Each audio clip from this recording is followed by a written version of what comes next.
안녕하세요. 이루라 책방입니다. 이루라 책방은 강화도와 코타키나발루에 있습니다. 가끔 한국에서 경제적 문제, 인간관계적 문제 등으로 힘들어 잠시 해외에 나왔다가 아예 눌러앉아 이민도 아니고 그렇다고 관광도 아닌 애매한 상태에서 해외에 마냥 머물고 있는 사람을 종종 본다. 보통 이런 사람들을 불법 체류자라고 한다. 최근에도 한국의 하나는 지인의 소개로 한국에서 몇 년간 주식으로 큰 재미를 보다가 결국 넘지 말아야 할 선까지 베팅하는 바람에 자기가 책임져야 할 것들로부터 도망쳐 여기까지 온 분이 여기 있다고 그를 만나 잘 설득해서 한국으로 돌아오게 해달라는 부탁을 받아 팔자에도 없는 인생 미팅을 하게 되었다.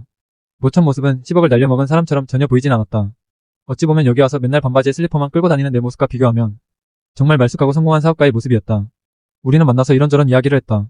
이루라 책방 코타키나발루점은 시크릿북과 미션카드 정기 구독자에게 매달 무료 항공권과 북스테이를 제공하고 있습니다. 자세한 사항은 네이버에서 이루라 책방 검색 후 홈페이지를 참조해주세요. 그분도 자신의 이야기를 들어줄 사람이 필요했는지 녹두리 반 그리고 지금의 막막한 현 자신의 상태에 대한 이야기를 털어놓으셨다. 문화보다 연배가 있으셨지만 결국 그의 문제는 자신을 너무 과대평가한 것이 아닌가 싶었다. 자고로 나이가 50이 넘으면 이제 슬슬 자신의 주위를 살펴야 할 나이임에도 돈. 유일하게 그가 할 줄 알고 또 잘할 수 있을 거라는 것에만 집중한 나머지 판단은 흐려지고 그러다 현재의 상황까지 치닫게 되었다고 한다. 과거는 이미 돌이킬 수 없는 상태이고 중요한 것은 지금의 문제를 어떻게 해결하고 나아가 남은 인생을 어떻게 살 것인가에 대한 새로운 판단이 필요한 시점인 것 같았다. 무한번의 만남으로 지금 그가 벌려놓은 엄청난 문제를 치울 수 있는 딱히 좋은 방법은 없었지만 해외에 잠시 혼자 나와 많은 생각을 혼자 정리할 수 있었다고 하셨다. 처음에는 그분이 나쁜 생각을 그리고 그 나쁜 생각을 실행에 옮길까봐 걱정했지만 대화를 하다 보니 그는 잠시 혼자만의 시간이 필요해서 여기까지 온 것 같다는 생각이 들었다.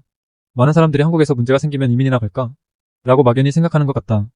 아마도 이런 생각은 한국이 아닌 외국에 새로운 기회가 있어서 제기할 수 있다는 생각보다는 치열한 경쟁 속에서 점점 피폐해져가는 자신과 그리고 너무나도 복잡하게 엮여있는 인간관계 속에서 잃어가는 자신을 찾고자 이민을 생각하는 것 같다. 돈을 벌러오는 이민은 끝난 지 오래다. 돈 없이 이민 오면 한국보다 더 고생한다. 육체적 고생을 넘어 정신적 고생까지 한다. 일을 하고 싶어도 일하는 것 자체가 특별한 상황, 예를 들어 워크퍼밋이 있거나 다른 허가사항이 없다면 다 불법이기 때문이다. 이제 이민은 돈을 벌러오는 것이 아니라 자신을 찾고자 하는 바람으로 이민을 오는 것 같다.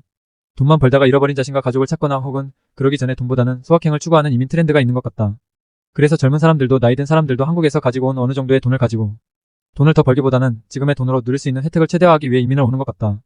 이런 차원에서 본다면 이민도 귀촌하는 이유와 동일한 것 같다. 단지 국내냐 국외냐의 문제일 뿐 말이다. 돈은 벌 수도 있고 잃을 수도 있다. 그러나 한번 사는 인생은 되돌릴 수가 없다. 이제 그만 자신을 둘러싸고 있는 경제적 구속에서 관계적 구속에서 벗어나 오로지 자신과 가족에 집중하기 위해서는 우리는 좀 더 우리를 구속하고 있는 것들로부터 거리를 둘 필요는 있을 것이다. 돈, 직업, 성공, 그리고 복잡한 인간관계들로부터 말이다. 이때는 이민은 좋은 솔루션이 될 수 있지만 자신이 저질러 놓은 문제들로부터 도망가기 위한 이민은 도피이지 솔루션이 될 수 없을 것이다. 오늘 배운 점. 이민을 와도 핸드폰은 계속 울린다. 로밍도 문제다. 이루라 책방 이야기는 매주 업데이트됩니다. 구독과 좋아요 꼭 부탁드립니다.